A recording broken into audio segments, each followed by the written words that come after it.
মুহাম্মদ রাসূল তু জগতের সেরা।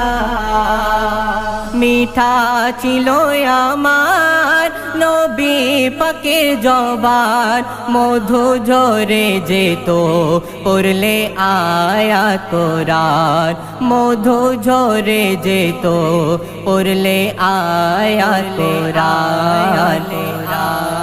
উড়ালো কলেমা পতাকার নবী চেনালো খোদার, হর দোয়া হয় কবুল নামে মুহাম্মদ রাসূল। তু জগতের সেরা আমিনার দুলারা, যার নামের ওসিলায় পাপী তাপী মুক্তি পায়। তিনি আরশ পাকের ফুল গড়ে প্রথম রবুল, তাকে আদম ভাবা ভুল।